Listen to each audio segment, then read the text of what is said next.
BlackBerry will point you to the fact that this device is the same size as an actual passport, hence the name. At least it is in terms of width and height. It's still over 9mm thick, but at 90.3mm wide it's clear that this is a two-handed device. And that's not a bad thing.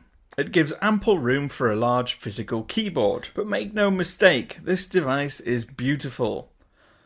Its glass front, matte black keys, metal chassis and frets give it an incredibly classy look. It's well built and solid. What's more, all the buttons have a great click. Nothing about it feels cheap. Even the matte finished back feels great in hand. Or hands, as it is in this case, thanks to the smooth texture and curved sides. Unlike many BlackBerrys of old, the battery isn't removable. The only part you can take off is the top panel on the back where the micro SD and nano SIM readers live. The glass panel on the front gently curves towards the edges, matching the curves on the edge of the keyboard. Metal accents and black matte plastic and curves just meet everywhere to create a device that looks brilliant. Anyone coming from an Android or iOS device will find the shape a little unusual, but you can't deny the craftsmanship and quality of materials, and how they've been put together. If we talk about that keyboard, I've already published an in-depth look at the keyboard, and in short, it's a 3-row 29-button physical QWERTY.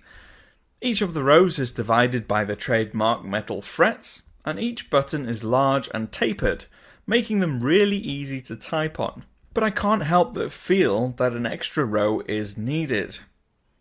For the obvious punctuation marks, numbers and shift keys, you have to rely on a row of virtual keys on the bottom of the display. And trying to type switching between virtual and physical keys is quite confusing to the senses. 1 second you've got a really nice resounding click, the next you're just pressing a bit of glass with a fake sort of clicky sound. Still, typing is accurate, and the built-in touch sensitivity is a cool innovation that lets you do all kinds of things, like deleting words and selecting phrases and all other manner of gestures, including scrolling through lists and web pages. But let's deal with the elephant in the room. This is not a device designed for media consumption. BlackBerry never made it for that, so to kind of judge it based on that is a little bit silly. And the display kind of makes that very clear. It's a 1440 by 1440 4.5-inch square LCD display. Viewing videos or playing games isn't very good on it because it doesn't take up much of the screen, or it cuts off some of the content on the sides. But browsing the web, editing documents and reading emails is world class. You just seem to see much more of the text on the screen at once without having to zoom in and out or scroll lots of times through the list to get the whole picture. It's 453 pixels per inches, which means that it's really sharp. Text is nice and crisp and animations are smooth. Viewing angles are good too, although it does have a tendency to make whites a little pinkish when you view it at certain angles. The BlackBerry Passport comes shipped with BlackBerry OS 10.3, and that comes loaded with all the stuff that we know and love about BlackBerry 10 plus a few extra bits. It's now got BlackBerry Assistant, which is the company's attempt to take on Siri and Google Now and Cortana, but it's not quite as fully fledged or reliable. It's great for messaging, emails, finding out weather and directions to various locations, but when you're trying to find out information about, let's say, sports teams or sports players, the information can be either old or just not there at all. But for me, more important than this is that BlackBerry has tried to deal with the whole ecosystem and lack of developers by incorporating Amazon's App Store. You can install any apps available on Amazon's App Store and load them on your device. Now, some of them will scale quite nicely, like Facebook Messenger works pretty well.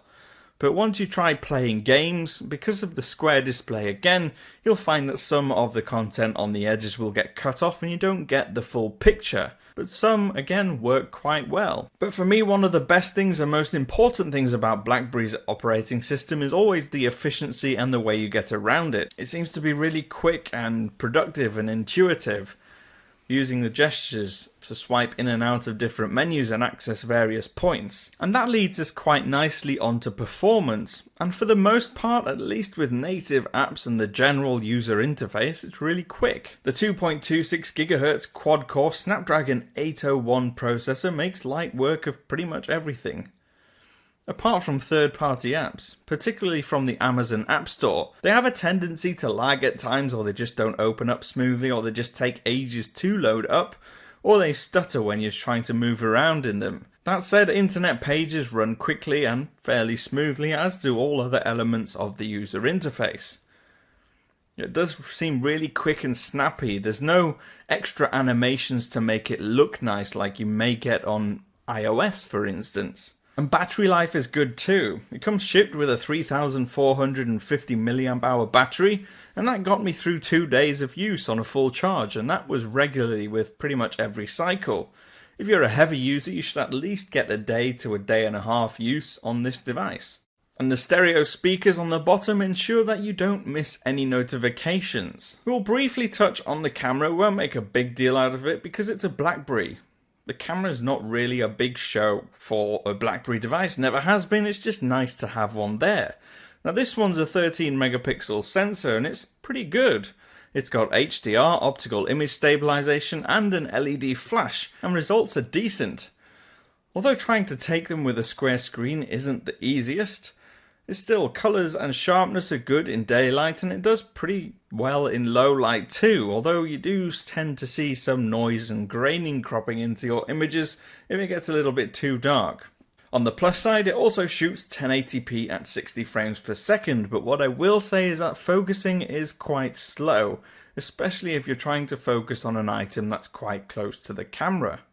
As an overall wrap-up, if you're someone who loves gaming, watching movies and shooting video, or having the latest and greatest apps, this is not the device for you. That's clear, you should know that before the review. However, if you want an efficient, reliable device with a great physical keyboard, solid build quality and great battery life, then the Passport is the best device on the market.